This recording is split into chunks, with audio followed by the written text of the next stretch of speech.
Maka tidak segan-segan mereka itu membuat berita bohong agar orang Yahudi tidak menerima Yesus. Mereka menyuap para serdadu dengan sejumlah uang agar mereka mengatakan bahwa jenazah Yesus sudah diambil oleh murid-muridnya.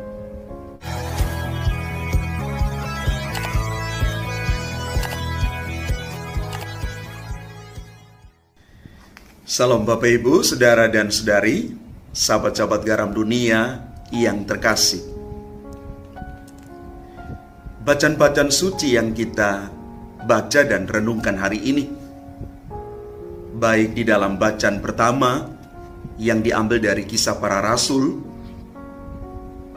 menggambarkan kepada kita bahwa sesungguhnya Yesus Tuhan sungguh bangkit, dan para rasul menjadi saksi akan kebangkitan itu.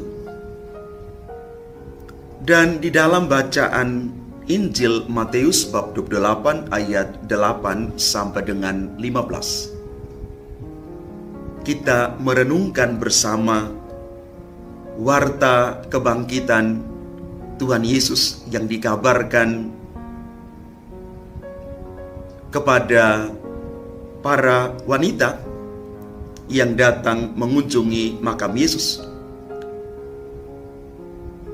Dihadapkan juga dengan realitas pembungkaman berita kebangkitan Yesus ini oleh orang-orang yang ingin menghilangkan, meniadakan bahwa Yesus itu sungguh bangkit. Bapak, Ibu, Saudara dan Saudari yang terkasih, warta kebangkitan Kristus rupanya tidak dikehendaki apalagi disukai oleh orang-orang Yahudi, khususnya para tokoh agama dan pemimpin masyarakat yang berusaha membendung pengaruh Yesus yang makin besar di kalangan rakyat. Mereka berusaha menutupi berita apa saja yang bisa menjadikan Yesus itu makin dikenal dan dipercaya sebagai juru selamat utusan Tuhan.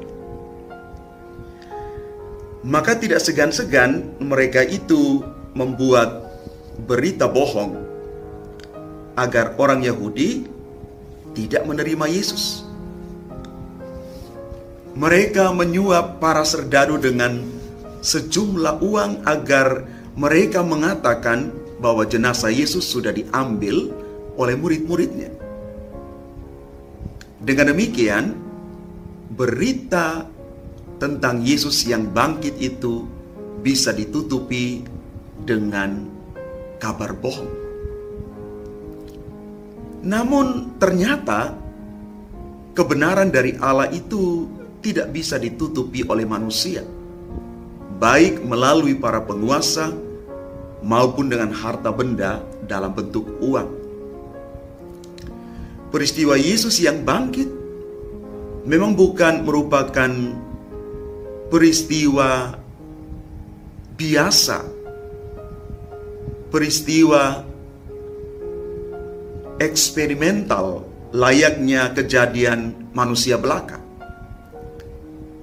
Kebangkitan merupakan peristiwa ilahi yang bisa diimani, bukan dianalisis secara nalar dan dicoba dibandingkan dengan peristiwa manusia biasa lainnya.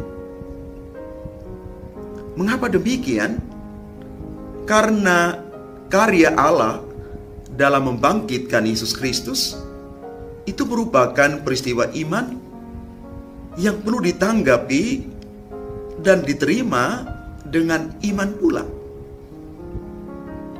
Tuntutan untuk menerima karya Allah ini juga merupakan peristiwa ilahi yang tidak mungkin dihambat, dihalang-halangi, dan ditutup oleh siapa saja dengan cara apa saja. Hal ini terbukti dengan makin banyak orang yang percaya kepada pewartaan kebenaran yang disampaikan oleh para rasul. Pastilah tidak mungkin kalau itu rekayasa manusia. Iman kepada kebangkitan Kristus bisa bertahan sampai berabad-abad dan makin banyak mempengaruhi orang untuk mau dan tetap percaya. Benar perkataan malaikat kepada perempuan-perempuan yang mengunjungi kubur Yesus. Janganlah kamu takut, sebab aku tahu kamu mencari Yesus yang disalibkan.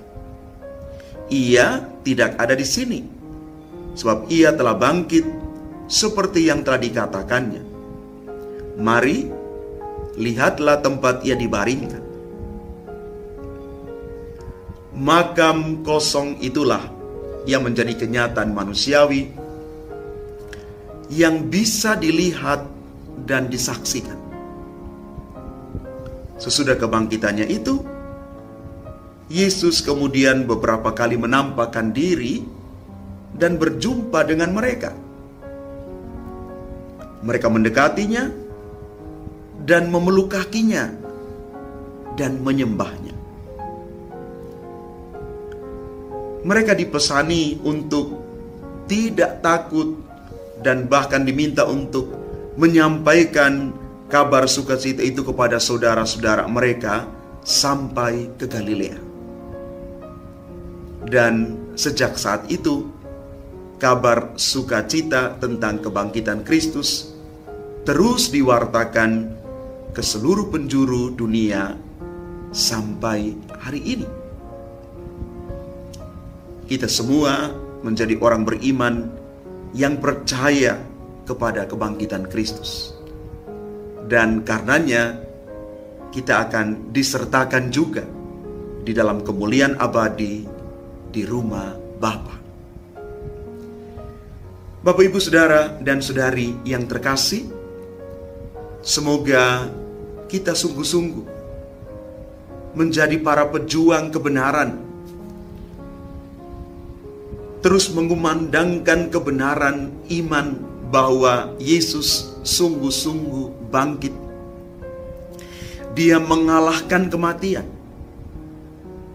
Dan kita juga diangkat untuk boleh mengalami hidup baru di dalam kebangkitan itu. Tuhan memberkati kita sekalian. Amin.